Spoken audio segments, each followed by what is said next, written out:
Assalamualaikum warahmatullahi wabarakatuh. Saya Fadila Fariska dengan NIM 22043090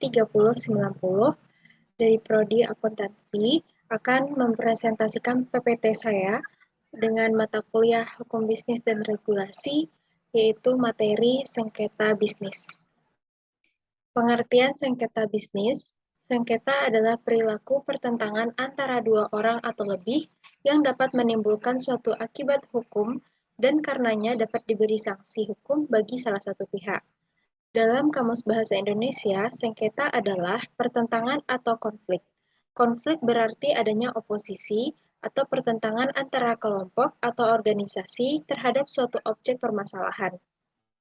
Menurut Maxwell J. Fulton, a commercial dispute is one which arises during the course of the exchange or transaction process is central to market economy.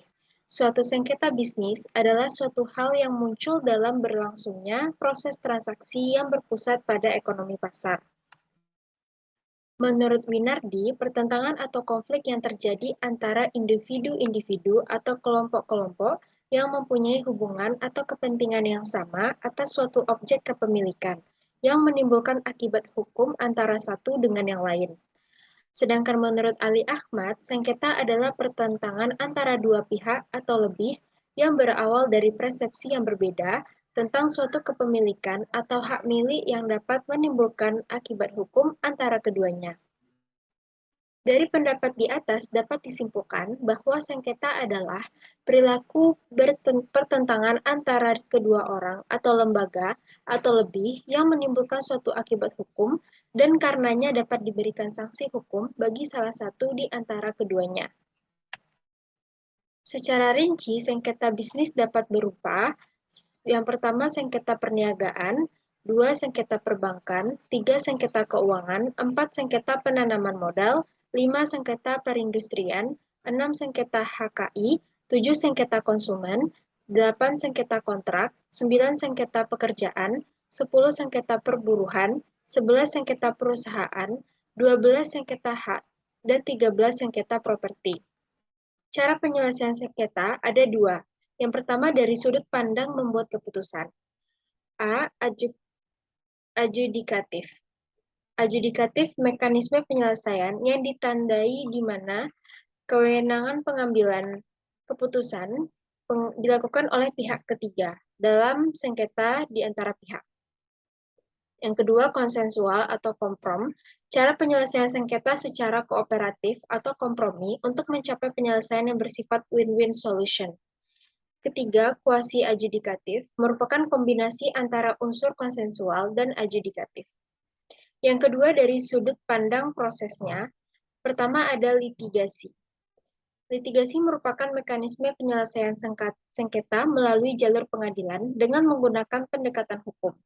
Lembaga penyelesaiannya ada dua, yaitu pengadilan umum dan pengadilan niaga. Kedua, non-litigasi, merupakan mekanisme penyelesaian sengketa di luar pengadilan dan tidak menggunakan pendekatan hukum formal. Di sini saya akan menjelaskan penyelesaian melalui proses litigasi. Pertama, melalui pengadilan umum. Pengadilan negeri berwenang memeriksa sengketa bisnis yang mempunyai karakteristik: pertama, prosesnya sangat formal; dua, keputusan dibuat oleh pihak ketiga yang ditunjuk oleh negara atau hakim; tiga, para pihak tidak terlibat dalam pembuatan keputusan; empat, sifat keputusan memaksa dan mengikat; lima, orientasi kepada fakta hukum; serta persidangan bersifat terbuka. Kedua, pengadilan niaga.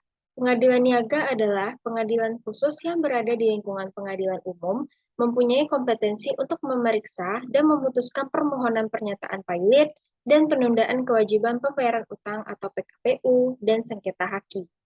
Pengadilan niaga mempunyai karakteristik sebagai berikut. Yang pertama, prosesnya sangat formal. Dua, keputusan dibuat oleh pihak ketiga yang ditunjuk oleh negara atau hakim. Ketiga, para pihak tidak terlibat dalam pembuatan keputusan. Keempat, sifat keputusan memaksa dan mengikat. Lima, orientasi pada fakta hukum atau mencari pihak yang salah. Enam, proses persidangan bersifat terbuka. Tujuh, waktu yang singkat. Kemudian penyelesaian melalui proses non-litigasi. Macam-macam penyelesaian secara litigasi antara lain yang pertama, arbitrase. Pengertian arbitrase istilahnya berasal dari kata arbitrare, bahasa Latin, yang berarti kekuasaan untuk menyelesaikan sesuatu perkara menurut kebijaksanaan. Adapun azasnya yaitu pertama, azas kesepakatan, artinya kesepakatan para pihak untuk menunjuk seseorang atau beberapa orang arbiter. Kedua, azas musyawarah, yaitu setiap perselisihan diupayakan untuk diselesaikan secara musyawarah, baik antara arbiter dengan para pihak maupun antara arbiter itu sendiri. Ketiga, azas limitatif, artinya adanya pembatasan dalam penyelesaian perselisihan melalui arbitrase, yaitu terbatas pada perselisihan-perselisihan di bidang perdagangan dan hak-hak yang dikuasai sepenuhnya oleh para pihak. 4. Asas final and binding, yaitu suatu keputusan arbitrase bersifat putusan akhir dan mengikat yang tidak dapat dilanjutkan dengan upaya hukum lain, seperti banding atau kasasi. Asas ini pada prinsipnya sudah disepakati oleh para pihak dalam klausa atau perjanjian arbitrase. Objek dari arbitrase, objek perjanjian arbitrase atau sengketa yang akan diselesaikan di luar pengadilan melalui lembaga arbitrase dan atau lembaga alternatif penyelesaian sengketa lainnya. Menurut pasal 5 ayat 1 Undang-Undang Nomor 30 Tahun 1999 Undang-Undang Arbitrase hanyalah sengketa di bidang perdagangan. Jenis-jenis arbitrase. Yang pertama, arbitrase ad hoc atau sementara. Dilaksanakan berdasarkan aturan yang sengaja dibentuk untuk tujuan arbitrase. Pada umumnya, arbitrase ad hoc ditentukan berdasarkan perjanjian yang menyebutkan penunjukan majelis arbitrase serta prosedur pelaksanaan yang disepakati oleh para pihak. Penggunaan arbitrase ad hoc perlu disebutkan dalam sebuah klausal arbitrase. Kedua, arbitrase institusi atau permanen adalah suatu lembaga permanen yang dikelola oleh berbagai badan arbitrase berdasarkan aturan-aturan yang mereka tentukan sendiri. Saat ini dikenal berbagai aturan arbitrase yang dikeluarkan oleh badan-badan arbitrase seperti Badan Arbitrase Nasional Indonesia atau BANI. Keunggulan dan kelemahan arbitrase. Keunggulannya, kerahasiaan sengketa para pihak terjamin. Kemudian keterlambatan yang diakibatkan karena hal prosedural dan administratif dapat dihindari. Ketiga, para pihak dapat menentukan pilihan hukum untuk menyelesaikan masalahnya. Keempat, para pihak dapat memilih tempat penyelenggaraan arbitrase. Sedangkan kelemahan dari arbitrase, masih sulitnya upaya eksekusi dari suatu putusan arbitrase. Padahal pengaturan untuk eksekusi putusan arbitrase nasional maupun internasional sudah cukup jelas. Yang kedua, penyelesaian melalui proses non-litigasi ada negosiasi. Negosiasi merupakan proses yang melibatkan upaya seseorang untuk mengubah atau tak mengubah sikap dan perilaku orang lain.